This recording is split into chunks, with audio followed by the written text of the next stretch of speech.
Amon, la fuerza antagonista más grande y peligrosa contra los maestros que se nos presentó en el libro 1, Aire de la leyenda de Kova. Un hombre o un ser, pues al principio no teníamos claro quién o qué era, que tenía la extraña habilidad de poder quitarle a un maestro su control elemental de forma permanente. Sí, tal y como Aang lo hizo con Ozai, solo que haciendo uso de energía control. Entonces, ¿Amon utilizaba la energía control? No. Él tenía en su control una habilidad mucho más tenebrosa, la sangre control. La historia de Amon comienza en la tribu Agua del Norte y es bajo su nombre de nacimiento, Noatak. Noatak era el hijo mayor de Jakon, así como el hermano mayor de Tarlok. La infancia de estos niños la pudimos ver en el episodio Esqueletos en el armario, también conocido como Oscuros secretos del pasado. Tal y como Tarlok nos lo cuenta, en un principio fue una infancia feliz, pero Jakon, quien había sido en sus años de juventud un maestro del crimen en Ciudad República, les cuenta cómo, dada una mutación genética en su familia, ellos tienen el talento de hacer sangre control sin necesidad de la luna llena, así como él lo hacía cuando aterrorizaba a sus víctimas en la gran ciudad. De aquí en más, tanto Noatak como su hermano Tarlok son entrenados bajo esta habilidad y poco a poco esto va desnutriéndolos de ese espíritu inocente y divertido con el que los vimos al principio. Especialmente Noatak, que se vuelve más frío y distante, pues Jakon tiene el objetivo de convertir a sus hijos en armas que en el futuro vayan tras el avatar. Con Noatak lo está logrando, le está quitando su compasión y todo lo que alguna vez significó ante su hermano menor. La prueba final, cuando Jakon los hace enfrentarse entre sí con sangre control, es la prueba definitiva que tenemos para entender cómo Noatak se ha vuelto este descorazonado joven que ya ni siquiera piensa o siente. Ha pasado a simplemente obedecer, incluso si eso significa dañar a su propio hermano. Eso sí, aún tiene una mínima brújula moral que se activa cuando ve que otra persona intenta dañar a su hermano. Esto causa que se ponga en contra de su propio creador e invite a su hermano Tarlok a su huida. Tarlok no acepta, pues si bien él también aprendió a dominar la sangre control, no ha perdido su compasión y tiene en sus pensamientos no solo a su padre, que se ha quedado echado en mitad de la nieve y podría morir, sino que también piensa en su madre. Incluso en su mente dolida, Tarlok tiene lugar para aún preocuparse por Noatak, pero este ya no ve las cosas así, por lo que termina por irse solo.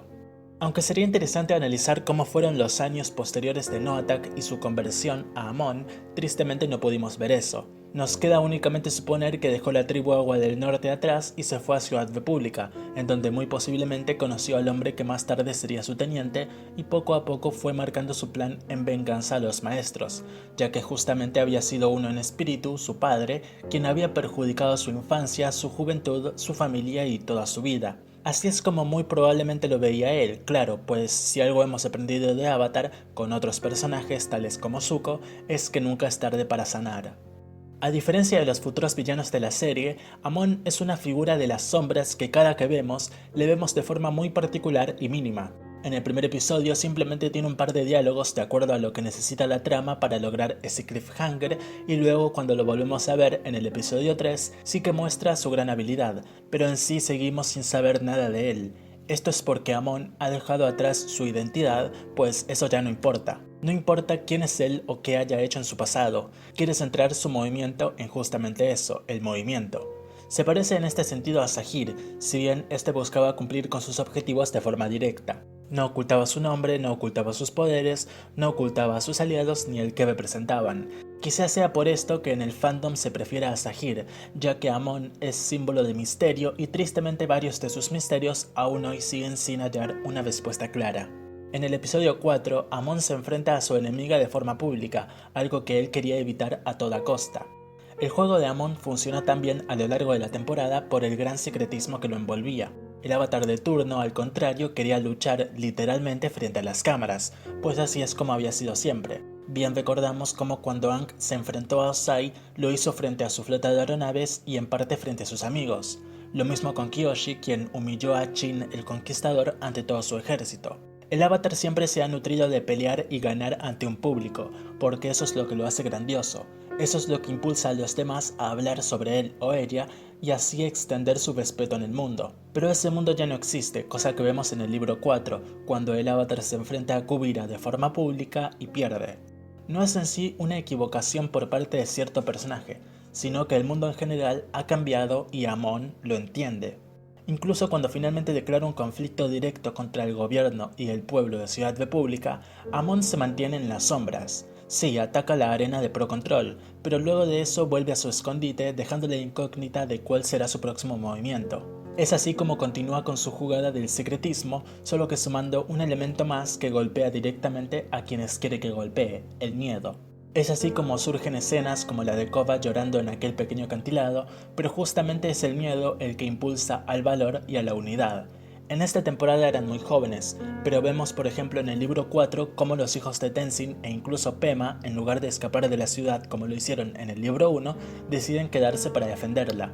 Amon quería que Tenzin y su familia escapen, quería un motivo por el cual ir tras ellos, para que cuando llegara el momento de dejarlos sin aire control, se lo viera a él como el héroe salvador y no como lo que era, un villano cruel que está a punto de quitarle su control elemental a unos niños indefensos. El episodio 10 es en el que vemos la verdadera cara de Amon sin siquiera verle la cara en verdad, pues es aquí donde tras todo el miedo que ha generado, lleva a cabo su plan. Y en este momento el secretismo y los movimientos en las sombras se quedan a un lado. Lo único que conserva misterio es su cara, pues tal y como él y sus fuerzas invaden la ciudad y toman el control político, no es muy diferente a como Kuvira lo hizo en Ba Sing Se o en Sao Fu.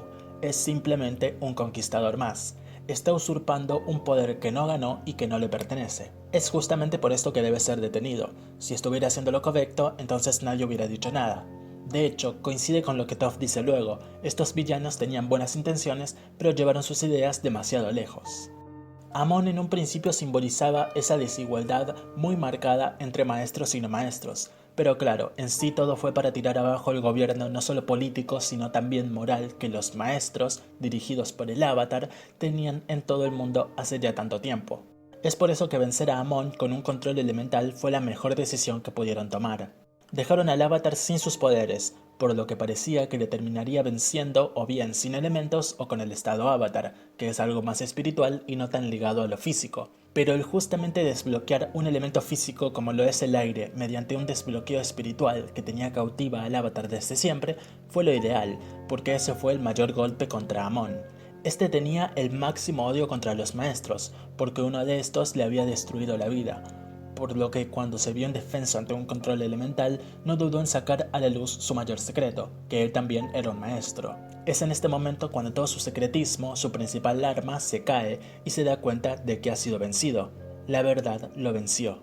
Después de esto, a Amon no le queda nada, no le quedan secretos que usar a favor de su lucha salvo uno, su hermano.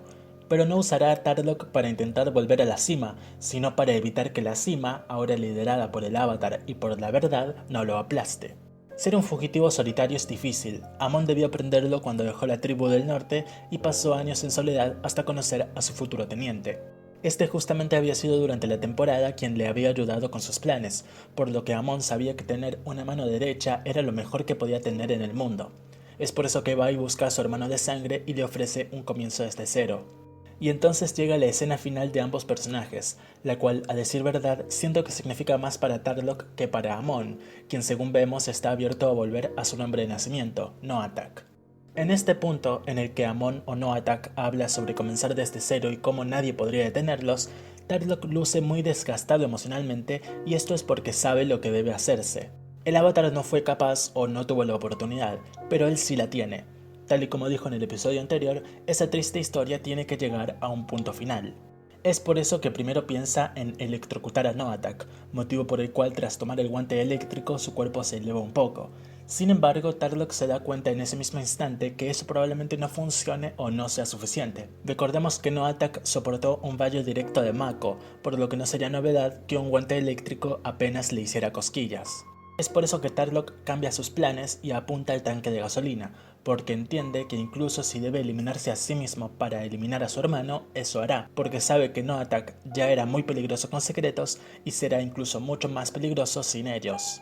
Noatak, por su parte, comienza a tener en su memoria todos esos tiempos mejores, esa infancia que perdió, esa familia que fue destruida.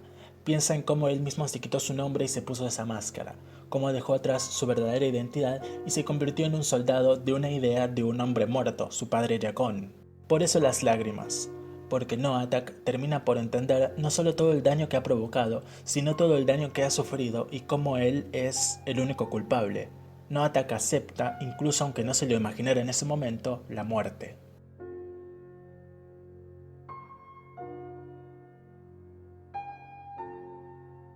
De Amon podemos decir muchas cosas. Nos puede gustar más o menos, podemos quererlo, podemos odiarlo, pero lo que al menos para mí significa Amon es un hombre que se perdió a sí mismo y buscó que todos los demás también se perdieran a sí mismos. La igualdad de oportunidades, nunca se trató de eso, sino de que todos estuvieran igual de perdidos que él. Podemos concederle, eso sí, que presentó un problema existente ante los ojos de los maestros y de su líder moral, el Avatar. Es por eso que luego el consejo se disuelve y se elige a un primer presidente que justamente es un no maestro. Pero como pasamos a aprender en las próximas temporadas, los no maestros como líderes no siempre son buenas ideas. Si este video te gustó, no olvides dejar tu me gusta y suscribirte. Gracias y hasta la próxima.